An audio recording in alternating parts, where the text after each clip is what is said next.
Hi, നമസ്കാരം. ഇന്ന് ഈ എളനാട് സെന്ററിൽ കിഫ എന്ന സംഘടന ഒരു മീറ്റിംഗ് കൂടുകയുണ്ടായി. ഇതൊരു സംഘടനയല്ല, ഇതൊരു രാഷ്ട്രീയമല്ല, ഇതൊരു മതമല്ല, ഇതൊരു കർഷകരുടെ ഒരു ജീവിത മാർഗം ഇന്ന് മുട്ടിയിരിക്കുകയാണ്. അതിനുള്ള ഒരു രോദനമാണ്.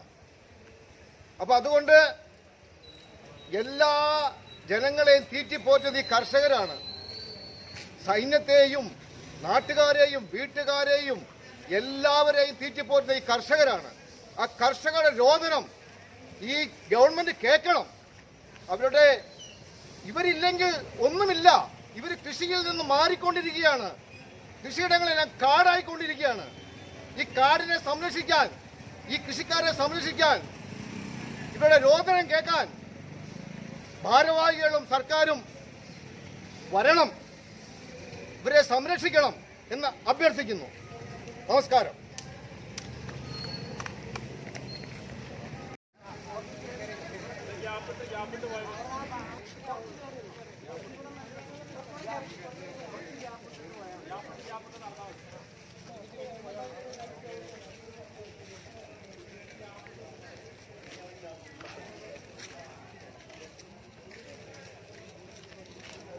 നമ്മളൊക്കെ ശരിക്കും പൊടിയിലാണ്.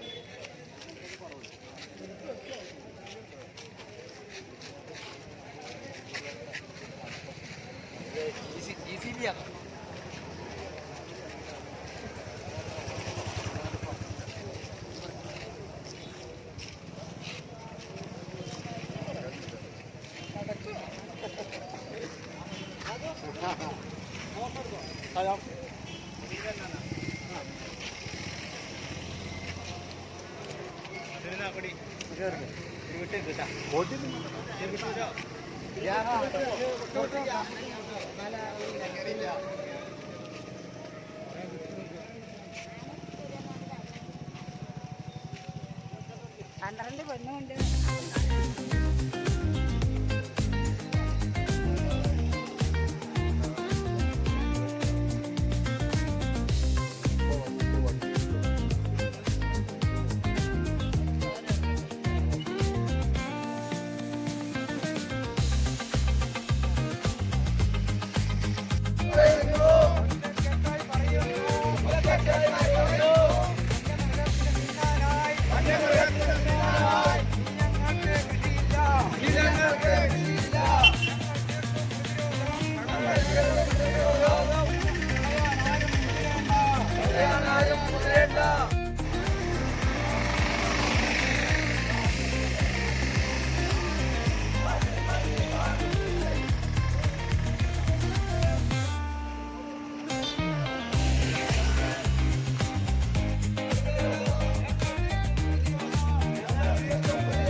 യാത്രയ്ക്ക് വന്നതാണോ? ഏ ആണോ?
ഒറ്റക്കെട്ടായി പറയുന്നു നാട്ടിൽ മതി കാട്ടുതീരെ നാട്ടിൽ മതി Under the boughs where the shadows play, the wind hums songs at the break of day. Whispering pines, secrets untold, carrying tales only the forest holds. Moonlight spills through the velvet dark, etching patterns, leaving its mark. The roots stretch deep, the earth's gentle sigh, a lullaby sung to the open sky. Oh, whispering pine, sing me your tune, caught in the rhythm of the stars and the moon. Teach me the language of rustling leaves, stories that linger on the breath of the breeze.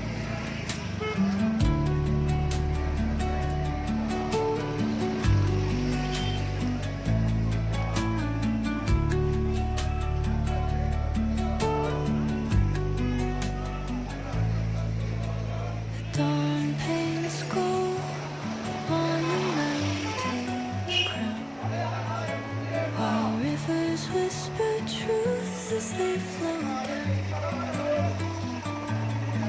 And their songs entwine with the trees that stand, knotted in time by nature's hand.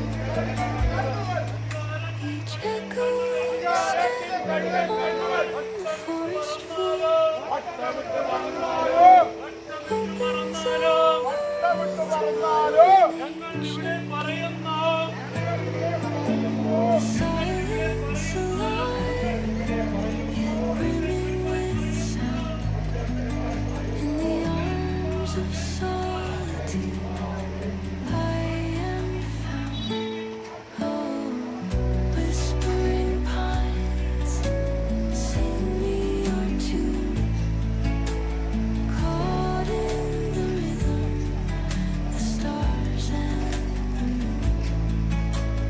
Teach me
വട്ടമിട്ട് പറന്നാലും അധികാരത്തിൽ കഴുകൻ കണ്ണുകൾ വട്ടമിട്ട് പറന്നാലും ഞങ്ങൾ ഇവിടെ പറയുന്നു. അതിഥിയായി ഇവിടെ വന്നിട്ടുള്ളത് പ്രശസ്തനായ അഡ്വക്കേറ്റ് ഗോപകുമാർ സാറാണ്. അദ്ദേഹത്തിന് നമ്മൾ ഹാർദമായി സ്വീകരിക്കുകയാണ്. കളനാടിൻ്റെ മണ്ണും കളനാടിൻ്റെ കൃഷിമേഖലയുമായി വളരെ ബന്ധമുള്ള ഒരു വ്യക്തിയാണ് അദ്ദേഹം. അദ്ദേഹത്തിൻ്റെ കുട്ടിക്കാലത്ത് മുതൽ തന്നെ ഇവിടെ പഠിക്കുകയും പിന്നീട് ജോലി കിട്ടിയതിന് ശേഷം അഡ്വക്കേറ്റായി പ്രാക്ടീസ് ചെയ്യുമ്പോഴാണ് പിന്നീട് അദ്ദേഹം തൃശ്ശൂർക്ക് താമസം മാറ്റുന്നത്. വളരെ നിയമവുമായി അല്ലെങ്കിൽ ഈ നമ്മുടെ നിയമമേഖലകളുമായിട്ട് വളരെ ബന്ധമുള്ള ഒരു കുടുംബമാണ് അദ്ദേഹത്തിൻ്റെ കുടുംബം. ഇദ്ദേഹത്തിൻ്റെ മകൻ, നമ്മുടെ അഡ്വക്കേറ്റ് ഗോപകുമാർ സാറിൻ്റെ മകൻ ഹൈക്കോടതിയിലെ ജഡ്ജി ആണെന്നുള്ള കാര്യം നമ്മൾ ഇളാട്ടുകാർക്ക് എല്ലാവർക്കും അറിയുമെന്ന് എനിക്ക് തോന്നുന്നില്ല. എന്താണെങ്കിലും അത്രമാത്രം പാരമ്പര്യമുള്ള ഒരു നിയമ പാരമ്പര്യമുള്ള ഒരു മനുഷ്യനാണ് നമ്മുടെ ഇന്നത്തെ മുഖ്യ അതിഥിയായി വന്നിട്ടുള്ളത്. അദ്ദേഹത്തെ ഒരിക്കൽ കൂടെ സ്വാഗതം ചെയ്യുകയാണ്. അങ്ങനെ പല പല മേഖലകളിലും വർക്ക് ചെയ്തിട്ടുള്ള കഴിവുള്ള ഒരു നിയമജ്ഞനാണ്. പ്രിയപ്പെട്ട കർഷക സുഹൃത്തുക്കളെ, നമ്മൾ ഇന്ന് ഇവിടെ കൂടുന്നതിനാലും ഇതുപോലെയുള്ള ഒരു ജാഥ സംഘടിപ്പിക്കുന്നതിനും ഉള്ള സാഹചര്യം എന്താണെന്ന് നമുക്കെല്ലാവർക്കും അറിയാം. മലയോര മേഖലയിലെ ജനത ഒന്നടങ്കം ഇന്ന് ജീവിക്കാൻ മാർഗമില്ലാതെ, വന്യമൃഗശല്യം കാരണം ജീവിക്കാൻ മാർഗമില്ലാതെ ബുദ്ധിമുട്ടുന്ന ഒരു പ്രത്യേക സാഹചര്യത്തിൽ വന്ന് നിൽക്കുകയാണ്. ഇത് കളനാടിൻ്റെ മാത്രം പ്രശ്നമല്ല, കേരളത്തിലൊട്ടൊക്കെ കേരളം ഇന്ന് അഭിമുഖീകരിച്ചുകൊണ്ടിരിക്കുന്ന വളരെ ഗൗരവമുള്ള ഒരു പ്രശ്നമാണ്. നമ്മളെ സംബന്ധിച്ച് പറയുകയാണെങ്കിൽ നമുക്ക് നേരത്തെ തന്നെ ആന ഒഴികെയുള്ള മറ്റുള്ള എല്ലാ വന്യമൃഗശല്യത്തിൻ്റെയും അതിരൂക്ഷമായ ശല്യം നമുക്കുണ്ടായിരുന്നു. എന്നാൽ ഇപ്പോൾ അടുത്ത കാലഘട്ടങ്ങളിൽ നമുക്കറിയാം, ഈ കുതിരാൻ തുരങ്കം ഓപ്പൺ ചെയ്തതോടുകൂടി ആ മേഖല വിജനമായി തീർന്നതോടുകൂടി ആനകൾ യഥേഷ്ടം നമ്മുടെ മേഖലയിലേക്ക് കടന്നു വരികയും മച്ചാട് മലയുടെ താഴ്വാരമുള്ള ഈ പ്രദേശം വളരെ നല്ലൊരു കാർഷിക മേഖലയാണെങ്കിൽ പോലും ഇന്ന് നമുക്ക് കൃഷി ചെയ്യാൻ പറ്റാത്ത ഒരു സാഹചര്യത്തിലേക്ക് എത്തിപ്പെട്ടിരിക്കുകയാണ്. ഇതിന് നമുക്ക് ആനകളോട് നമുക്ക് കാര്യം പറഞ്ഞിട്ട് കാര്യമില്ലല്ലോ. അപ്പം നമുക്ക് ഇതിന് പരിഹാരം കണ്ടുതരേണ്ടത് നമ്മളെ ഭരിക്കുന്ന അല്ലെങ്കിൽ അധികാരത്തിലിരിക്കുന്നവരോടാണ്. നമുക്ക് മുന്നോട്ട് വെക്കാനുള്ളത് എന്താണെന്ന് വെച്ചിട്ടുണ്ടെങ്കിൽ, നമ്മൾ കൃഷി ചെയ്യുന്ന കാർഷിക ഉൽപ്പന്നങ്ങൾ വിളവെടുക്കുന്നതിനുള്ള ഒരു സാഹചര്യം നമുക്ക് ഒരുക്കി തരിക എന്നുള്ളതാണ് നമുക്ക് പറയാനുള്ളത്. ആന ഒരു വട്ടമല്ല പലവട്ടം ഇറങ്ങുമ്പോൾ നമ്മൾ ഇതുമായി ബന്ധപ്പെട്ട പ്രശ്നങ്ങൾ ഉന്നയിക്കുമ്പോൾ അവർ നമ്മളോട് പറയുന്നത് ഫെൻസിങ് തുടങ്ങിയിട്ടുണ്ട്, RRTയെ നിയമിച്ചിട്ടുണ്ട്, അതുപോലെ ജനങ്ങളെ ബോധവൽക്കരിച്ചു തുടങ്ങിയിട്ടുണ്ട്, സൈൻ ബോർഡുകൾ വെച്ചിട്ടുണ്ട് എന്നുള്ള ഒട്ടനവധി കാര്യങ്ങളാണ് മുന്നോട്ട് വെക്കുന്നത്. അതുകൊണ്ടൊന്നും നമുക്ക് പ്രയോജനമില്ല എന്ന് നമുക്ക് ഈ അടുത്ത ദിവസം പോലും നമുക്ക് മനസ്സിലായി. നമ്മുടെ വെട്ടാറായ ഓണവാഴ 19 രാജേട്ടൻ്റെ കയറി ആന നശിപ്പിച്ചു കളഞ്ഞു. 2 പ്രാവശ്യം കൊണ്ട് അയാളുടെ 50ഓളം വാഴകളാണ് നശിപ്പിച്ചു കളഞ്ഞത്. നമുക്കറിയാം, ഒരു വാഴയ്ക്ക് ഏകദേശം വെട്ടിവെക്കുമ്പോൾ ഒരു 1000-1100 രൂപയെങ്കിലും ഏറ്റവും ചുരുങ്ങിയത് കിട്ടുന്ന ഒരു സാഹചര്യത്തിലാണ് വനവകുപ്പിന്റെ നഷ്ടപരിഹാരം കിട്ടുകയാണെങ്കിൽ നമുക്ക് കിട്ടാൻ പോകുന്നത് ഏകദേശം 110 രൂപയാണ് ഒരു വാഴയ്ക്ക്. അതായത് ഒരു വാഴേനെ താങ്ങുന്നതിനുള്ള ഒരു ഊന്ന് വാങ്ങാനുള്ള പൈസ പോലും നമുക്ക് കിട്ടില്ല എന്നുള്ളതാണ് അതിന്റെ പ്രത്യേകത. ഈ സാഹചര്യത്തിലാണ് നമ്മളിവിടെ ഒത്തുകൂടുകയും ഇതിനൊരു പരിഹാരം കാണണമെന്ന് നമ്മൾ നിർദ്ദേശിക്കാൻ തീരുമാനിക്കുകയും ചെയ്തിട്ടുള്ളത്. നമുക്കറിയാം, കഴിഞ്ഞ ദിവസം വടക്കാഞ്ചേരിയിലെ ബ്ലോക്കിൽ വെച്ച് നമ്മുടെ MLA-മാരും MP-യും അതുപോലെ തന്നെ ഫോറസ്റ്റ് ഡിപ്പാർട്ട്മെന്റിന്റെ ഉന്നത ഉദ്യോഗസ്ഥന്മാരും യോഗം ചേരുകയും ഇതിനൊരു പരിഹാരം ഉണ്ടാക്കണം എന്നുള്ള ഒരു നിർദ്ദേശം മുന്നോട്ട് വെക്കുകയും ചെയ്യുകയുണ്ടായി. അതിൽ ഏറ്റവും പ്രധാനപ്പെട്ട ഒരു നിർദ്ദേശമായി മുന്നോട്ട് വെച്ചിരിക്കുന്നത് നമ്മുടെ ഈ മേഖലയിലെ RRTനെ സജീവമാക്കുക എന്നുള്ളതാണ്. നമുക്കറിയാം എന്താ RRT എന്ന്. RRT എന്ന് പറഞ്ഞിട്ടുണ്ടെങ്കിൽ ഏട്ടിലെ പശുവിനെ പോലെയാണ്. പേര് മാത്രമേ ഉള്ളൂ RRT എന്ന്. അവർക്ക് എവിടെയെങ്കിലും ഒരു ആനയെത്തി എന്ന് നമ്മൾ വിളിച്ചു പറയുകയാണെങ്കിൽ അവിടെ എത്തുന്നതിനുള്ള വാഹന സൗകര്യമില്ല, അതിനുള്ളൊരു സാഹചര്യം അവരുടെ കയ്യിലില്ല. അതുപോലെ തന്നെ രാത്രികാലങ്ങളിൽ പോകുന്നതിന് വേണ്ടി ലൈറ്റില്ല അവരുടെ കയ്യിൽ. എൻ്റെ വീടിൻ്റെ അടുത്ത് ആന വന്നപ്പോൾ ഞാൻ ഫോറസ്റ്റ് ഡിപ്പാർട്ട്മെന്റിലേക്ക് വിളിച്ചു പറഞ്ഞപ്പോൾ അവര് ഒരു ബൈക്കിലാണ് വന്നത്. പക്ഷെ അവരുടെ കയ്യിൽ ടോർച്ചില്ല. എന്നിട്ട് ഞങ്ങളുടെ കയ്യിൽ നിന്ന് ടോർച്ച് വാങ്ങിക്കൊണ്ടാണ് ആനേനെ അവർ പ്രതിരോധിക്കാൻ പോകുന്നത്. അപ്പോൾ RRT എന്നുള്ളത് വെറുതെ ഒരു ഓമനവാക്ക് മാത്രമാണ്, അതുകൊണ്ടൊരു പ്രയോജനമില്ല എന്നുള്ളതാണ് ഞാൻ പറഞ്ഞു വരുന്നത്. അവർക്കുള്ള വാഹന സൗകര്യങ്ങൾ കൊടുക്കേണ്ടത് ആരാണ്? സർക്കാരാണ്. അപ്പോൾ ആന ഇറങ്ങുന്നിടത്ത് ആറാട്ടിനെ പറഞ്ഞു വിട്ടിട്ടും കാര്യമില്ല, അവർക്ക് പോകാനുള്ള സാഹചര്യങ്ങൾ ഒരുക്കി കൊടുക്കേണ്ടതുണ്ട്. ഒന്ന്. രണ്ടാമത്, ആനനെ അതായത് ജനങ്ങളെ ബോധവൽക്കരിക്കുമെന്നാണ് പറഞ്ഞിട്ടുള്ളത്. ജനങ്ങളെ ബോധവൽക്കരിക്കേണ്ട ഒരു കാര്യമില്ല. കുരങ്ങും മലയണ്ണാനും ആനയും ഒക്കെ നമ്മളെ ബോധവൽക്കരിപ്പിച്ചു കഴിഞ്ഞിരിക്കുന്നു. കാരണം നമ്മളോട് അവർ പറഞ്ഞു കഴിഞ്ഞു, നിങ്ങൾ കൃഷി ചെയ്തിട്ട് കാര്യമില്ല, നിങ്ങളെ തെങ്ങിന് ചോട്ടിൽ വളമിട്ടിട്ട് കാര്യമില്ല, ഉണ്ടാകുന്ന തേങ്ങ മെച്ചിങ്ങ സഹിതം കുരങ്ങ് പറിച്ചു കളയുകയാണ്. അപ്പോൾ വന്യമൃഗങ്ങൾ നമ്മളെ ബോധവൽക്കരിച്ചുകൊണ്ടിരിക്കുകയാണ്. ഇതിൻ്റെ ഇടയ്ക്ക് മറ്റൊരു ബോധവൽക്കരണം ഈ കർഷകരുടെ ഇടയ്ക്ക് ആവശ്യമില്ല. നമുക്ക് ആവശ്യം എന്താണെന്ന് വെച്ചാൽ അതിന് ശാശ്വതമായ പരിഹാരമാണ്. നമ്മളോട് ഇവിടെ പറഞ്ഞു ഫെൻസിങ്ങിന്റെ വർക്ക് സ്റ്റാർട്ട് ചെയ്തു എന്ന്. പക്ഷേ സത്യത്തിൽ നമ്മൾ നമുക്ക് മനസ്സിലാക്കാൻ പറ്റുന്നത് ഫെൻസിങ്ങിന്റെ വർക്ക് സ്റ്റാർട്ട് ചെയ്തെങ്കിൽ പോലും ഇന്ന് അത് മരവിച്ച് കിടക്കുകയാണ്. ഞാൻ അന്വേഷിച്ചപ്പോൾ എനിക്ക് അറിയാൻ കഴിഞ്ഞത് മെറ്റീരിയൽസ് ഇല്ലാത്തതുകൊണ്ട് കോൺട്രാക്ടേഴ്സ് ഇട്ടിട്ട് പോയി എന്നാണ്. അപ്പോൾ ഇതുപോലെയുള്ള സാഹചര്യങ്ങളിൽ നമ്മൾ നേരിട്ടുകൊണ്ടിരിക്കുമ്പോൾ ഇതിനൊരു പരിഹാരം കാണണമെന്ന് അധികൃതരോട് ആവശ്യപ്പെടുന്നതിന് വേണ്ടിയിട്ടുള്ള ഒരു ജാഥയാണ് നമ്മൾ നടത്തിയിട്ടുള്ളത്. അതിരൂക്ഷമായ വന്യമൃഗശല്യത്തിന് ഒരു പരിഹാരം കാണണമെന്ന് നമ്മൾ ഒരുമിച്ച് ആവശ്യപ്പെടുകയാണ്. എന്താണെങ്കിലും ഇന്നിവിടെ വന്ന് ചേർന്നിട്ടുള്ള എല്ലാവരെയും ഈ വേദിയിലേക്ക് സ്വാഗതം ചെയ്യുന്നതോടൊപ്പം തന്നെ നമ്മുടെ ഇന്നത്തെ മുഖ്യാതിഥിയായ ബഹുമാനപ്പെട്ട ഗോമോർ സാറെ ഒരിക്കൽ കൂടി സ്വാഗതം ചെയ്യുന്നു. അതോടൊപ്പം തന്നെ കിഫയുടെ പഴയന്നൂർ പഞ്ചായത്ത് പ്രസിഡന്റ് ടി രാംകുമാറിനെ സ്വാഗതം ചെയ്തുകൊണ്ട് ഞാൻ അധ്യക്ഷ പ്രസംഗത്തിനായി മേഖല കൈമാറുകയാണ്.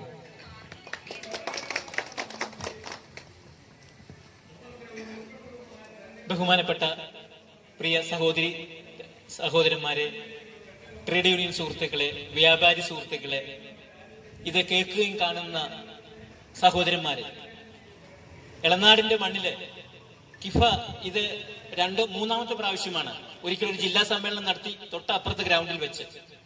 നമുക്കറിയാം, അന്ന് നിയമപാലകന്മാരും അതുപോലെ തന്നെ ഡോക്ടർമാരും എഞ്ചിനീയർമാരുമായ കുറേയധികം ഒരു ടീമായിട്ട് വന്ന് എന്താണ് കിഫ എന്ന് ഈ നാടിന് പറഞ്ഞു. അന്ന് അവിടെ വെച്ച് അവർ പറഞ്ഞു ഇതൊരു മലക്കപ്പാറയാകും കാലക്രമത്തിൽ എളനാട് എന്ന് പറഞ്ഞപ്പോൾ ഒരിക്കലും വിശ്വസിച്ചില്ല. ഇവിടെ നരിയും പുലിയും ഒക്കെ വരുമെന്ന് വിചാരിച്ചില്ല. നമുക്കറിയാം, പന്നിയും കുരങ്ങിനും ഒക്കെ ഉണ്ട്, മലയണ്ണാനുണ്ട്. പക്ഷെ നമ്മൾ വിചാരിച്ച അത്ര തന്നെ അതിലും ഭയങ്കരമായ രീതിയിലാണ് ഈ നമ്മുടെ വന്യമൃഗങ്ങളുടെ ആക്രമണം ഉണ്ടായത്. നമ്മളിവിടെ കൂടാൻ കാരണം നമുക്കറിയാം, 2 പ്രാവശ്യം നമ്മുടെ CP രാജേട്ടന്റെ വാഴകൾ നശിപ്പിച്ചപ്പോൾ നമ്മൾ ഇതുപോലെ പ്രതിഷേധങ്ങളും അതുപോലെ തന്നെ പ്രമേയങ്ങളും ഒക്കെ നമ്മൾ നൽകേണ്ടവർക്ക് നൽകി. അതിനുള്ള ഒരു പ്രതികരണം അല്ലെങ്കിൽ അതിനോടുള്ള ഒരു സമീപനം വളരെ മൃദുലമായിരുന്നു എന്നാണ് എനിക്ക് തോന്നുന്നത്. അപ്പോൾ തീരുമാനിച്ചു, ഇന്നലെ രാജേട്ടന്റെ വീട്ടിൽ പോയപ്പോൾ ശരിക്കും പറഞ്ഞാല് അദ്ദേഹത്തിന്റെ വീട്ടിൽ കയറി ചെന്നപ്പോൾ ഒരു ശ്മശാന മൂകതയാണ് തോന്നിയത്. കാരണം അത്രയും വാഴ നശിപ്പിച്ച് അത് കണ്ടാൽ ഏതൊരു കർഷകന്റെയും രക്തം തിളയ്ക്കും. കാരണം ഒരു ജന്മം മുഴുവൻ ഇതിനു വേണ്ടി പാടുപെട്ട് 8 മാസക്കാലം ഇത് ശുശ്രൂഷിച്ചു വന്നിട്ട് കൊല വെട്ടാൻ പോവാൻ കാലത്താണ് കൊരങ്ങന്മാരും മലയണ്ണാനും ഒക്കെ തിന്നുന്ന പതിവാണ്. പക്ഷെ ആന നശിപ്പിക്കുന്നത് അദ്ദേഹത്തെ സംബന്ധിച്ചിടത്തോളം ഏറ്റവും ദയനീയവും ഭയാനകവുമായിരുന്നു. അവിടെ പോയപ്പോൾ കാണാൻ കഴിഞ്ഞത് അദ്ദേഹത്തിന്റെ മകൻ തൊട്ടടുത്ത ഒരു ഷെഡ് കെട്ടി അത് കടന്ന് അന്തിയുറങ്ങിയാണ്. പടക്കങ്ങൾ അടുത്തു വെച്ചിട്ടുണ്ട്.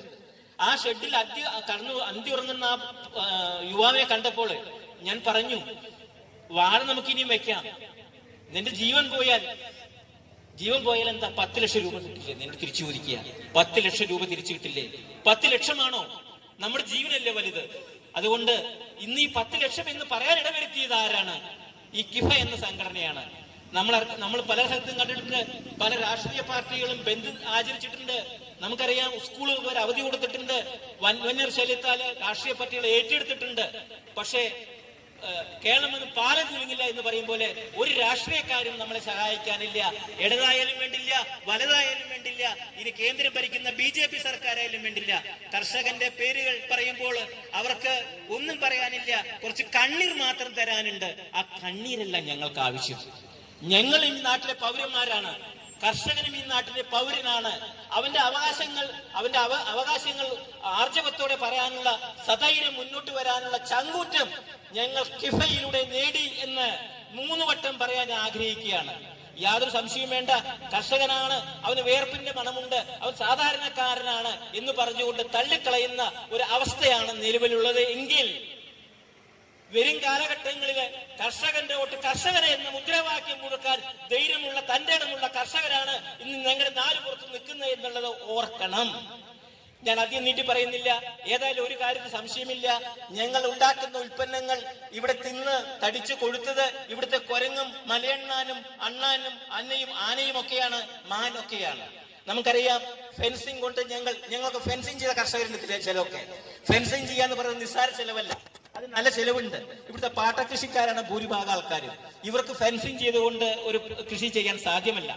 ആയതിനാൽ ഫെൻസിങ് ത്രിതല പഞ്ചായത്തിന്റെ സഹായത്തോടെയും VAPC സഹായത്തോടെയും അല്ലെങ്കിൽ സർക്കാരിന്റെ സഹായത്തോടെ, കേന്ദ്ര സർക്കാരിന്റെ സഹായത്തോടെയൊക്കെ ഫെൻസിങ് ചെയ്യുന്ന കുറെ കർഷകരുണ്ട് ഇവിടെ.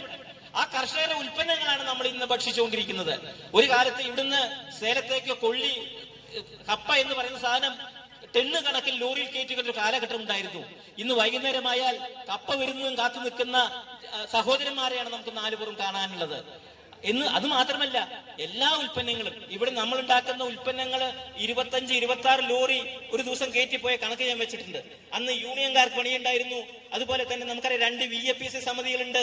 ആ VAPC സമിതി ഓട്ടോറിക്ഷക്കാർ ചേട്ടന്മാർക്ക് ആ ഓട്ടോറിക്ഷയിൽ ഉൽപ്പന്നങ്ങൾ കൊണ്ടുപോകുമ്പോൾ അവർക്കും ജീവിതമാർഗം അതായിരുന്നു. പക്ഷേ കാർഷിക മേഖലയിൽ നിന്ന് പിന്തിരിഞ്ഞു. ഇവിടെ ഇപ്പൊ ഞങ്ങൾ പ്രായമായ കുറെ കർഷകരല്ലാതെ ചെറുപ്പക്കാരായ ഒരു കർഷകർ പോലും ഇല്ല. എന്തുകൊണ്ടാണ്? ഈ മേഖലയിലേക്ക് ഞങ്ങൾ ആഗ്രഹിക്കുന്നു ഞങ്ങളുടെ മക്കളെ പോലും ഇതിലേക്ക് കൊണ്ടുവരണ്ട എന്ന്. കാരണം ഞങ്ങളുടെ ബുദ്ധിമുട്ടുകൾ അവർക്കും ഉണ്ടാകരുതേ. ഇപ്പോൾ നമുക്കറിയാം, വല്ല സർക്കാർ ജോലി കിട്ടുന്നവനെ അല്ലെങ്കിൽ വല്ല രീതിയിലും വേറെ തൊഴിൽ കിട്ടുന്നവനെ ജീവിക്കാൻ മാർഗമുള്ളൂ. സാധാരണക്കാരായ കർഷകർ നിത്യജീവിതം കൊണ്ടുപോകാനായിട്ട് ഇടനിലക്കാരായവർക്ക് അതേ രീതിയിൽ ജീവിതം മുന്നോട്ട് കൊണ്ടുപോകാൻ പ്രയാസമാണ്. ഇതിനൊക്കെ പുറമെ വേറൊരു കാര്യം പറയാം. നമ്മൾക്കറിയാം, ഓട്ടോറിക്ഷയില് 4 കിലോ 100 രൂപ, 3 കിലോ 100 രൂപ എന്ന് പറഞ്ഞുകൊണ്ടിരുന്ന കുറച്ച് സഹോദരന്മാർ നമുക്കുണ്ട്. ഇത് നമ്മുടെ ഉൽപ്പന്നങ്ങളില്ല, ഒരു വെള്ളിരിക്ക പോലും നമ്മുടെ ഭാഗത്തില്ല. നമുക്കറിയാം, നമ്മുടെ പഴനൂർ പഞ്ചായത്ത് അഥവാ പാവയ്ക്ക പഞ്ചായത്ത് എന്ന് നാമകരണം കിട്ടിയ നമ്മുടെ കർഷകരുടെയൊക്കെ കൂട്ടായ പ്രവർത്തനം കൊണ്ടായിരുന്നു അന്ന് ഇതിനെ പാവയ്ക്ക പഞ്ചായത്ത് എന്ന് കേട്ടത്. ഇന്ന് മരുന്നിന് പോലും ഒരു പാവയ്ക്ക ഇല്ലാത്തൊരവസ്ഥയിലേക്ക് മാറിക്കഴിഞ്ഞു എന്നുള്ള സത്യം. ഇതൊന്നും കണ്ടിട്ടില്ല കേട്ടിട്ടില്ല എന്ന് നടക്കുന്ന ഇവിടുത്തെ ഭരണാധികാരികളെയും രാഷ്ട്രീയക്കാരെയും ഓർമ്മിപ്പിക്കാനും കൂടിയാണ് ഞങ്ങൾ ഇവിടെ ഈ ത്രിസന്ധിക്ക് ഇവിടെ കൂടിയിരിക്കുന്നത് എന്ന കാര്യം മനസ്സിലാക്കണം.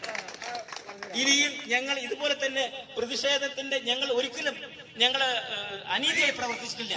ഞങ്ങൾക്കറിയാം, ഞങ്ങളുടെ പൂർവികർക്ക് തോക്കുകളൊക്കെ കൊടുത്തിരുന്നു. ആ തോക്കുകൾ കൊടുത്തിരുന്നത് അവനവന്റെ കൃഷിഭൂമിയെ സംരക്ഷിക്കാനാണ്, അല്ലാതെ ആ തോക്കുകൾ വെച്ച് മറ്റു കുറ്റകൃത്യങ്ങൾ ചെയ്യാനല്ല. ആ തോക്കുകളൊക്കെ തിരിച്ചു വാങ്ങിച്ച് ആ തോക്കുകളുടെ ലൈസൻസ് പോലും റദ്ദ് ചെയ്ത് ആ തോക്കുകളൊക്കെ സ്റ്റേഷനിൽ കൊണ്ട് ഹാജരാക്കി. അത് തിരിച്ചു കിട്ടാനായി ചോദിച്ചു പറഞ്ഞു നിങ്ങൾക്ക് തോക്ക് തരാനുള്ള അനുവാദമില്ല. നമ്മുടെ ഫോറസ്റ്റ് സ്റ്റേഷനിലെ 13 പേരാണ് അപേക്ഷിച്ച് കിടക്കുന്നത്, തോക്കുകൾ തരുന്നില്ല. അപ്പോ നമുക്കറിയാം, ഒരു വീട് വെച്ചാൽ അത് 4 പുറം മതിൽ കെട്ടി ഗേറ്റ് വെക്കുന്ന അതിന്റെ പ്രൊട്ടക്ഷനാണ്. ഞങ്ങളുടെ കൃഷിക്കും ഒരു പ്രൊട്ടക്ഷൻ വേണം, എങ്കിലും ഞങ്ങൾ കൃഷി ഇറക്കുള്ളൂ. ഇനി ഞങ്ങൾ മടുത്തു. ഈ കുരങ്ങിനും അണ്ണാനും മാനിനും മലയണ്ണാനും തിന്നാൻ വേണ്ടി ഞങ്ങൾ കൃഷി ഇറക്കില്ല. ഞങ്ങൾ നികുതി അടയ്ക്കുന്ന ഞങ്ങളുടെ ഭൂമി ഇനി തരിച്ചിട്ടത് കൊണ്ട് ഇവിടെ വന്യമൃഗങ്ങളാണ്. ഞങ്ങളുടെ വയലിൽ ജീവിക്കുന്നത് മലയണ്ണാനും കുറുക്കനും പാമ്പും അതുപോലെ തന്നെ പന്നിയും ഒക്കെയാണ് ഇപ്പൊ ഞങ്ങളുടെ ഭൂമിയിൽ ജീവിച്ചു വരുന്നത്. നമുക്കറിയാം, നമ്മുടെ ടാക്സ് അടച്ചില്ലെങ്കിൽ ഇപ്പൊ ഇരട്ടി ടാക്സ് ആണ് വാങ്ങിക്കുന്നത്. അതുപോലെ തന്നെ റവന്യൂ ഭൂമി, നമ്മുടെയൊക്കെ റവന്യൂ ഭൂമിയാണ്. ഈ റവന്യൂ ഭൂമിയിൽ ഒരു മരം മുറിക്കണമെങ്കിൽ നമുക്കറിയാം കഷ്ടപ്പാട്. അതുപോലെ തന്നെ നേരത്തെ പറഞ്ഞു, നമ്മുടെ ഫോറസ്റ്റ് ഡിപ്പാർട്ട്മെന്റിനെ കുറിച്ച് പറഞ്ഞു. എളനാട് ഫോറസ്റ്റ് ഡിപ്പാർട്ട്മെന്റ് എന്ന് പറയുന്നത് ഇവിടുത്തെ കർഷകരും ഫോറസ്റ്റുകാരും തമ്മിൽ ഒരു നാണയത്തിന്റെ 2 വശങ്ങളായിരുന്നു. അത്രയും സ്നേഹബന്ധത്തിലും അത്രയും സാഹോദര്യത്തിലുമാണ് ഇവിടുത്തെ ഉദ്യോഗസ്ഥരും കർഷകരും പോയിക്കൊണ്ടിരുന്നത്. എന്നാൽ അവരെ സംബന്ധിച്ചോളം നേരത്തെ പറഞ്ഞ പോലെ ഒരു ടോർച്ചില്ല, അതുപോലെ തന്നെ നെറ്റില്ല, ഒരു തോക്കില്ല, എന്താ പറയാ, അവരുടെ യൂണിഫോം മാത്രമാണ് അവർക്കുള്ളത്. അവരും മനുഷ്യരില്ലേ, അവർക്കും കുടുംബമില്ലേ? ഈ ആരുടെ മുമ്പിലൊക്കെ പോയി ചാടുമ്പോൾ അതിൻ്റെതായ ഭവിഷ്യത്തും അവർക്കും അനുഭവമില്ല. അത് ഞങ്ങൾ ഒരിക്കലും അവരെ കുറ്റം പറയുന്നില്ല. നേരത്തെ RRTയെ കുറിച്ച് സംസാരിച്ചു. ആ RRT ഇത് എത്രത്തോളം സജ്ജമാണ്. ഇന്നലെ ഒരു അവസരം ഉണ്ടായി. നമുക്കറിയാം, ഇന്നലെ ജനപ്രതിനിധികളും ഉദ്യോഗസ്ഥരും വടക്കാഞ്ചേരിയിലെ MLAയും MP യും ഒക്കെ ചേർന്നുകൊണ്ട് കഴിഞ്ഞ ദിവസം ആറ്റൂരുണ്ടായ ആന അപകടത്തിൽ ആനയുടെ മുമ്പിൽപ്പെട്ട മനുഷ്യന്റെ സംസാരം കേട്ടു. മണിക്കൂർ നേരം കൊണ്ട് നമുക്ക് മനസ്സിലാക്കാൻ കഴിഞ്ഞു. ഇവരെല്ലാം ഒത്തുകൂടിയപ്പോൾ, വടക്കാഞ്ചേരി കൂടിയപ്പോൾ നമ്മുടെ MP എന്ന് പറയാം, ഇപ്പോൾ നമ്മുടെ MP രാധാകൃഷ്ണനാണ്. അന്ന് അദ്ദേഹം MLA ആയിരുന്നു. ഈ കിഫയുടെ പേരിൽ ഞാനും സെക്രട്ടറി സണ്ണിയും കൂടി വീട്ടിൽ പോയപ്പോൾ ഞങ്ങൾ പറഞ്ഞു, ഇതാ ഞങ്ങൾ ടെൻഡർ വിളിച്ചു, പണി തുടങ്ങിയിട്ടുണ്ട്, ഞങ്ങൾ ഫോറസ്റ്റ് സംസാരിച്ചിട്ടുണ്ട്, DFO സംസാരിച്ചിട്ടുണ്ട് പറഞ്ഞു. ആ പണി എവിടം വരെ എത്തിയെന്ന് ഞങ്ങൾക്കറിയില്ല. ഉദ്ഘാടനം ഭംഗിയായി കഴിച്ചു, അതിന്റെ സമാപനം തിരുമണിയിലാണെന്ന് പറഞ്ഞു. അതിനിടയ്ക്ക് ഇവിടെ ആന പ്രശ്നം വന്നപ്പോൾ തിരുമണിയിൽ നിന്ന് തുടങ്ങും എന്ന് കേട്ടു. ഇവിടുത്തെ രാഷ്ട്രീയ പാർട്ടികൾ പറഞ്ഞു, ഇതാ തുടങ്ങി, തിരുമണിയിൽ നിന്ന് തുടങ്ങി എന്ന് പറഞ്ഞു. പക്ഷെ ഇന്ന് വരെ എത്തിയിട്ടില്ല. ഇനി അങ്ങനെ ഫെൻസിങ് ചെയ്താൽ തന്നെയും ഞങ്ങളുടെ ഭൂമിയിൽ കിടക്കുന്ന വന്യമൃഗങ്ങളെ കാട്ടിലേക്ക് വിട്ടതിന് ശേഷമല്ലേ ഫെൻസിങ് ചെയ്തിട്ട് കാര്യമുള്ളൂ. അതെന്താകട്ടെ, അല്ലെങ്കിൽ അവയെ അവിടുന്ന് പറഞ്ഞയക്കണം, എന്നിട്ട് ഫെൻസിങ് പൂർത്തിയാക്കണം. ഏതുമാകട്ടെ, ഞങ്ങൾ ഇനി കൃഷി ഇറക്കണമെങ്കിൽ ഞങ്ങളുടെ ഭൂമിക്ക് അല്ലെങ്കിൽ ഞങ്ങളുടെ ഉൽപ്പന്നത്തിന് മതിയായ സംരക്ഷണം നൽകാൻ ബാധ്യതയുള്ളവരാണ് ഇവിടുത്തെ ഭരണാധികാരികൾ എന്ന് ഓർമ്മിപ്പിക്കുകയാണ്. നമുക്കൊരു നിയമ മാറ്റത്തിലൂടെ അല്ലാണ്ട് ഒരിക്കലും കഴിയില്ല. അതായത് സ്റ്റേറ്റ് പറയും കേന്ദ്ര ഗവൺമെന്റാണ് ഇതിന്റെ ഉത്തരവാദി എന്ന് പറയുന്നു, കേന്ദ്ര ഗവൺമെന്റ് പറയുന്നു സ്റ്റേറ്റ് ആണ് ഉത്തരവാദി പറയുന്നു. ചുരുക്കി പറഞ്ഞാല് കച്ചിട്ടിറക്കാനും വയ്യ, കടലിൻ നടുക്കിൽ ഇടപെട്ട പോലെ കർഷകൻ ഓടിപ്പായാണ്. സമയാസമയങ്ങളിൽ വിത്തിറക്കിക്കൊണ്ട് അത് നഷ്ടത്തിലേക്ക് വന്നാൽ അത് അപ്പോൾ നശിക്കും തോറും പണിയും തോറും നശിക്കും ചെയ്യും. അതാണ് ഇന്ന് കർഷകന്റെ അവസ്ഥ. എന്നാലും കർഷകന്റെ ഭൂമി അവൻ വെറുതെ ഇടാറില്ല, എന്തെങ്കിലുമൊക്കെ പണിത് കാർഷിക മേഖലയെ സമ്പുഷ്ടമാക്കും. ഞങ്ങൾ ഉണ്ടാക്കുന്ന ഉൽപ്പന്നങ്ങളാണ് പട്ടണങ്ങളിൽ പോലും, തൃശ്ശൂർ പട്ടണങ്ങളിൽ പോലും എത്തിക്കുന്നത്. തീർച്ചയായും ഒന്ന് മനസ്സിലാക്കണം, വിശക്കുന്നവനാരോ ആ വിശപ്പ് മാറ്റാൻ കർഷകൻ ഉണ്ടാക്കുന്ന ഉൽപ്പന്നത്തിൽ കൂടെ മാത്രമേ കഴിയുള്ളൂ. ആ ഉൽപ്പന്നം ഉണ്ടാക്കുന്ന ഞങ്ങളെ പോലുള്ള കർഷകരെ നിസ്സാരക്കാരായി കരുതാമെന്ന് ഇനി ഒരു രാഷ്ട്രീയക്കാരനും വിചാരിക്കേണ്ട. ഞങ്ങളൊക്കെ ശക്തന്മാരായി, ഞങ്ങൾ നേരത്തെ പറഞ്ഞ ആർജവത്തോടെ പറയുന്നു, ഇനി ഞങ്ങൾ വന്യമൃഗങ്ങൾക്ക് തിന്നാനായി കൃഷി ചെയ്യില്ല, തരിച്ചിട്ടാലും ശരി ചെയ്യില്ല. അതുകൊണ്ട് തീർച്ചയായും ത്രിതല പഞ്ചായത്തിന്റെയും ഭരണാധികാരികളുടെയും ഒരു ഭരണമാറ്റത്തിനല്ല ഞാൻ ഉദ്ദേശിക്കുന്നത്. നമുക്കറിയാം നമ്മളെ കുറിച്ച് നിയമങ്ങളൊക്കെ ഉണ്ട്. ആ നിയമങ്ങളൊക്കെ കാലാവസ്ഥ അനുസൃതമായി മാറ്റം അനിവാര്യമാണ്. ആ മാറ്റം അനിവാര്യമായി കൊണ്ട് തന്നെ ഒരു പുതിയ കാർഷിക നിയമം അല്ലെങ്കിൽ കാർഷിക ഉൽപാദകരെ സംരക്ഷിക്കാനുള്ള ഒരു നിയമം കൊണ്ടുവരാൻ ഇവിടുത്തെ ഭരണാധികാരികൾ കഴിയുമാറാകട്ടെ എന്ന് ആശംസിക്കുകയാണ്. ഞാൻ കൂടുതൽ നീട്ടുന്നില്ല. നമുക്കറിയാം, ഇന്ന് നേരത്തെ പറഞ്ഞു, എളനാടിന്റെ ജന്മപുത്രനായ അഡ്വക്കേറ്റ് ഗോപകുമാർ, എന്റെ സഹോദരനാണ്, പേര് പറഞ്ഞത് ഗോപേട്ടൻ. അതായത് കർഷകനായി, ഒരു പക്ഷേ വക്കീലായിരുന്നെങ്കിൽ എനിക്ക് ഓർമ്മയുണ്ട്, ജപ്പാൻ നടിയിൽ ചൂടി പിടിച്ച് നട്ടതൊക്കെ എനിക്ക് ഓർമ്മയുണ്ട്. ഒരുപക്ഷെ അദ്ദേഹം ഈ നാട്ടിൽ കൂടുകയായിരുന്നെങ്കിൽ എന്നേക്കാൾ മിടുക്കനായ കർഷകനായി തീരുമായിരുന്നു. പക്ഷെ ജന്മം കൊണ്ട് ഇടനാട്ടുകാരനാണെങ്കിലും അദ്ദേഹം പ്രവൃത്തി കൊണ്ട് തൃശ്ശൂർക്കാരനാണ്. നേരത്തെ പറഞ്ഞു പബ്ലിക് പ്രോസിക്യൂട്ടറാണ്, അതുപോലെ അവിടുത്തെ കൗൺസിലറാണ്. അനവധി ഇവിടെ നിന്നാൽ പറഞ്ഞാൽ തീരാത്ത കാര്യങ്ങളുണ്ട്. അദ്ദേഹം ഇളനാട്ടിൽ മണ്ണിലേക്ക് വന്നപ്പോൾ എന്നോട് ചോദിച്ചു, എന്നെ കുറിച്ച് ഇവിടുത്തെ ജനങ്ങൾക്ക് അറിയില്ല, ഞാൻ പഴയ ആളാണ്, പ്രായം ചെന്നുപോയി, അതുകൊണ്ട് എന്നെ അറിയില്ല. ഇല്ല ഏട്ടൻ വരൂ, ഞങ്ങളുടെ പൂർവികരൊക്കെ പറഞ്ഞ് മനസ്സിലാക്കിയിട്ടുണ്ട് ആരാണ് ഗോപകുമാർ എന്നുള്ളത്. അപ്പൊ തീർച്ചയായും അദ്ദേഹം ഒരു അതിഥിയല്ല, അദ്ദേഹം ആതിഥേയനാണ്. ഈ ഇളനാടിന്റെ സ്കൂൾ വരുത്തിയത്, ഈ ഇളനാടിന്റെ ആശുപത്രി കൊണ്ടുവന്നത്, അങ്ങനെ കുറെ കാര്യങ്ങൾ ഇളനാടിൽ ചെയ്തിട്ടുണ്ട്. അതിന്റെ മുന്നിൽ നിന്ന ഒരു വ്യക്തിയാണ്. തീർച്ചയായും ഇന്ന് കർഷകരൊപ്പം ഇവിടെ എത്താൻ കഴിഞ്ഞ് നമ്മളൊക്കെ രണ്ട് വാക്ക് പറയാൻ കഴിഞ്ഞിരുന്നെങ്കിൽ അത് കർഷകരെ പുണ്യമായി കരുതണം എന്നാണ് എനിക്ക് പറയാനുള്ളത്. ഞാൻ കൂടുതൽ നീട്ടുന്നില്ല. ഇന്നിവിടെ കൂടിയ കിഫയുടെ ഓരോരുത്തരെയും സെക്രട്ടറി സ്വാഗതം ആശംസിച്ചുവെങ്കിലും ഞാൻ പറയുന്നു, ഒരു നിമിഷം, ഇന്നലെ ഈ നേരത്താണ് ഞങ്ങൾ കൂടിയത്, ഒരു നേരം കൊണ്ട് ഇത്രയും വലിയ ആളുകളെ ഇവിടെ സംഘടിപ്പിക്കാൻ കഴിഞ്ഞാൽ അത് കിഫയുടെ ഒരു വിജയമാണ്, ഇവിടുത്തെ കർഷകരുടെ ഒരു വിജയമാണ്, ഇവിടുത്തെ ഭരണാധികാരിയോടുള്ള പ്രതിഷേധം അറിയിക്കാനുള്ളൊരു സന്ദർഭം കൂടിയാണ് ഉപയോഗിച്ചിരിക്കുന്നത് എന്ന് നിങ്ങൾ മനസ്സിലാക്കണം. ഞാൻ കൂടുതൽ നീട്ടുന്നില്ല. നമ്മുടെ നേരത്തെ സ്വാഗതം പറഞ്ഞു കഴിഞ്ഞു, അധ്യക്ഷ പ്രസംഗം കഴിഞ്ഞു. ഞാൻ ഇനി ആമുഖമായിട്ട് ഇതിന് പറയാനായിട്ട് ദേവസ്വയും കൂടി ഇതിലേക്ക് ക്ഷണിക്കുകയാണ്. ഒരിക്കൽ കൂടി എല്ലാവർക്കും ഭാവുകങ്ങൾ. ജയ് കിഫ, ജയ് കിഫ, ജയ് കിഫ. പ്രിയപ്പെട്ട കർഷക സുഹൃത്തുക്കളെ, നമസ്കാരം. കാർഷിക മേഖലയിലെ സമ്പൽ സമൃദ്ധമായിരുന്ന നാടായിരുന്നു നമ്മുടേത്. ആദ്യകാലഘട്ടങ്ങളിൽ നെല്ലും പിന്നീട് വാഴയും പച്ചക്കറികളും അങ്ങനെ സമ്പൽ സമൃദ്ധമായ ആ കാലത്തിൽ നിന്ന് ഇപ്പോൾ കർഷകൻ അവന്റെ അതിജീവനത്തിനുള്ള വലിയൊരു പോരാട്ടത്തിലൂടെ കടന്നു പോവുകയാണ്.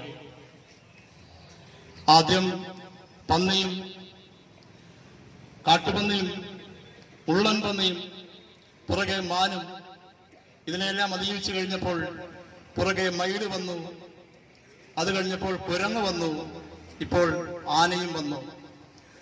കർഷകന്റെ സ്വത്തിനും ജീവനും യാതൊരു വിലയുമില്ലാത്ത കാലത്തിലേക്ക് നമ്മുടെ കർഷക സമൂഹം കടന്നുപോയി.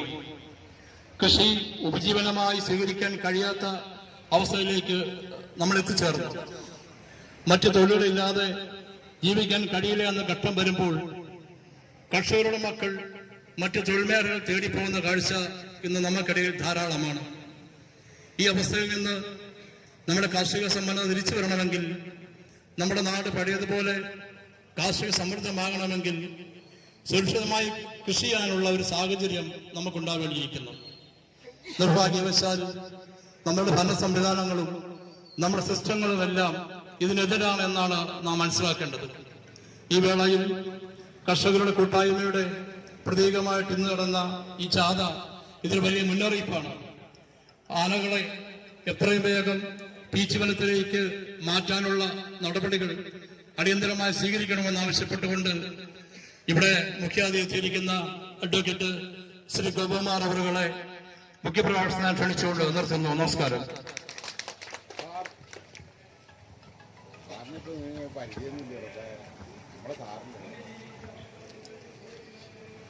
പ്രിയപ്പെട്ട എൻ്റെ നാട്ടുകാർ, ഇളനാട്ടുകാർ, 84 കൊല്ലം മുമ്പ് ഈ റോഡിൽ കൂടെ ട്രൗസർ എടുത്ത ഒരാളാണ് ഞാൻ. പിന്നെ പറഞ്ഞ പോലെ വക്കീലായപ്പോൾ തൃശ്ശൂർക്കാരനായതുകൊണ്ട് എന്താ വക്കീൽ ഞങ്ങളെ ഇളനാട്ടുകാരാണ് വിളിക്കണത്, ഞാൻ നിങ്ങളുടെ ഒരാളാണ്. അതുകൊണ്ടാണ് ഞാൻ പ്രിയപ്പെട്ടവരെ പറയാൻ കാരണം. ഇനി നിങ്ങൾക്കറിയാമോ, ഈ നിയമം എന്ന് പറയാറുണ്ട്, ഈ the law has it's on evils, അതായത് നിയമത്തിന്റെ ഒട്ടേറെ അതിന്റെ ഒരു ഭാഗമാണ് ഇവർക്ക് അനുഭവിക്കുന്നത്. ജനങ്ങളാൽ തിരഞ്ഞെടുക്കപ്പെട്ട ആൾക്കാരാണ് നമ്മളുടെ ഭരണാധികാരികൾ. അവർക്ക് മൃഗങ്ങളെ സംരക്ഷിക്കുന്ന ബാധ്യതയുണ്ട്. പക്ഷേ ഞാൻ പറയുന്നു, മനുഷ്യനെ സംരക്ഷിച്ച ശേഷം മാത്രമേ ഭരണാധികാരികൾക്ക് മൃഗങ്ങളെ സംരക്ഷിക്കാൻ പറ്റൂ. ഇത് ഞാൻ ഇവിടെ ഞാനും രാമകുമാരൻ ഇവിടെ അടുത്തുള്ള ഫോറസ്റ്റ് സ്റ്റേഷനിൽ പോയി അവിടുത്തെ ആളെ കണ്ട് സംസാരിച്ചതാണ്. കാരണം ഈ നിയമം പറയാൻ കാലത്ത് അതെങ്ങനെ നടപ്പാക്കണം എന്നുള്ളതാണ് കാര്യം. ഇവർ പറയുന്നത് ഈ മൃഗങ്ങളെ വെടിവെക്കുന്നത് നശിപ്പിക്കുന്നത് തെറ്റല്ലേ? എനിക്ക് കേൾക്കണം, ഞാനൊരു സുവോളജി വിദ്യാർത്ഥിയാണ്, ജീവികളെ പറ്റി പഠിച്ച വിദ്യാർത്ഥി, ജീവികളോട് സ്നേഹമുള്ളവരാണ്. തൃശ്ശൂർ കാർഷിക ബംഗ്ലാവിലേക്ക് കുട്ടിക്കാലത്ത് ഒരു പന്നിക്കുട്ടിയെ വേണമെന്ന് പറഞ്ഞ് എൻ്റെ ഒരു ബന്ധു കൊണ്ടുവന്ന് പന്നിക്കുട്ടിയെ കൊണ്ടേ കൊടുത്ത ആളാണ്. അപ്പോ അതുകൊണ്ട് മൃഗങ്ങളോട് സ്നേഹമുണ്ട്. പക്ഷെ വേറൊരു കാര്യം, ഇവിടെ ഈ അധികാരികൾ അടുത്ത് പോകാൻ കാലത്ത് പറയും, കഷ്ടമാണ് കാര്യം. പക്ഷേ അവിടെ ഈ ജനങ്ങൾക്ക് മൃഗങ്ങളെ നേരിടാൻ വേണ്ട കാര്യങ്ങൾ നിങ്ങൾ ചെയ്യാം. എന്താ ചെയ്യുന്നത്? ഒരു വെയിലിൻ്റെ കാര്യം പറഞ്ഞു. ഈ വെയിൽ എത്ര കണ്ട് ഗുണകരമാവുമെന്നറിയാൻ എനിക്കറിയില്ല. പിന്നെ വേറൊന്ന്, ഇവിടെ ഈ ഇളനാട്ടിൽ നിന്ന് തന്നെ എത്രയോ പ്രതികളെ പന്നികളെ വെടിവെച്ചു എന്ന കേസ് കൊണ്ട് കുന്നംകുളം കോടതിയിൽ കേസ് നടത്തിയ ഒരു വ്യക്തിയാണ് ഞാൻ. പക്ഷേ അവരാരും ഈ നാട്ടിൽ പോയിട്ട് പന്നി വെടിവെച്ചതല്ല, കാട്ടിൽ പോയി വെടിവെച്ചതാണ്, കാട്ടിലാണ് പന്നി. പക്ഷെ ഇപ്പോൾ ഈ നാട്ടിലെ മൃഗങ്ങളും കാട്ടിലെ ജനങ്ങളാവുമെന്ന് തോന്നുന്നു. ഞാൻ പറയാം, കുട്ടിക്കാലത്ത് ഞാൻ ഇവിടെ ജീവിച്ച ആളല്ലേ, അന്ന് ഇത്രയും ജനങ്ങളുടെ ഈ മൃഗങ്ങളുടെ ശല്യം ഉണ്ടായിരുന്നില്ലെന്നുകൊണ്ടാണ്. അതായത് ഒരു ചൊല്ലുണ്ട്, ഈ വെട്ടാൻ വരുന്ന പോത്തിനെ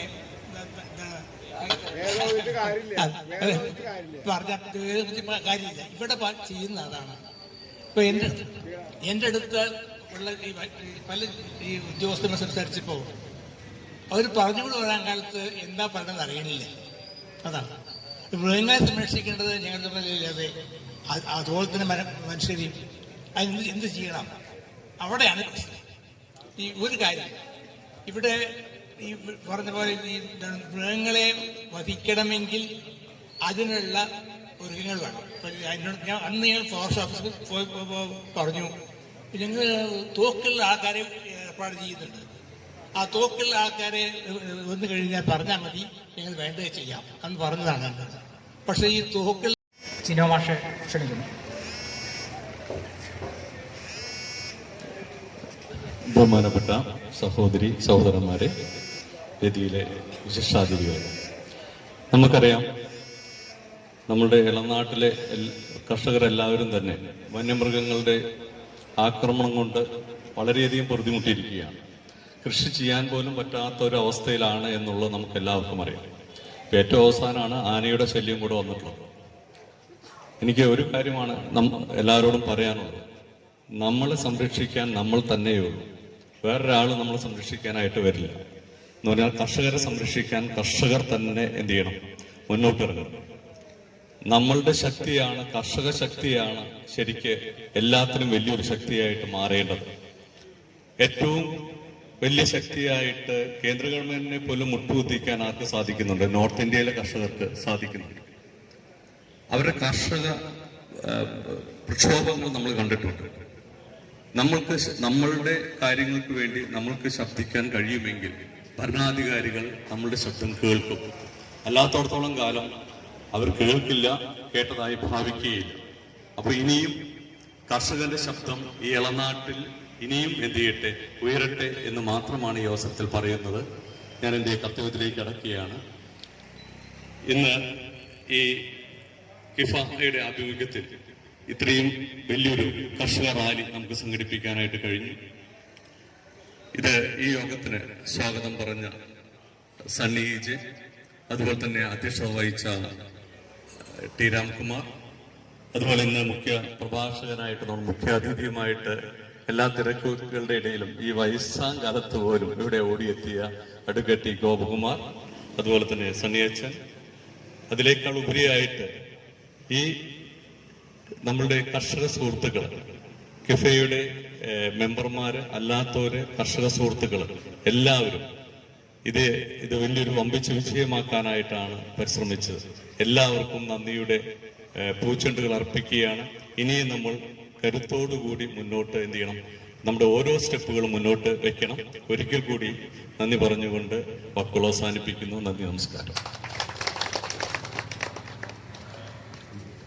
തീർച്ചയായും കർഷകർക്കുള്ള ആവേശം പകർന്നുകൊണ്ട് ഇന്ന് നമ്മളിവിടെ നടത്തിയ റാലിയും അതുപോലെ ഈ സമ്മേളനവും കർഷകന്റെ ഊർജം, ഒരു കർഷകന്റെ ഊർജം ലഭിച്ച പോലെയാണുള്ളത്.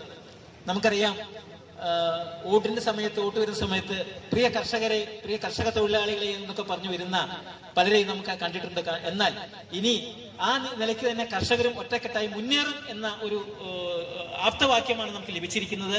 അതുകൊണ്ട് തീർച്ചയായും വളരെ ഭംഗിയായി ചടങ്ങ് നടത്തിയ എല്ലാവർക്കും ഒരിക്കലും നന്ദി പറഞ്ഞുകൊണ്ട് ഈ യോഗം പര്യവസാനിച്ചിരിക്കുന്നു എന്നറിയിക്കുന്നു. Okay, thank U.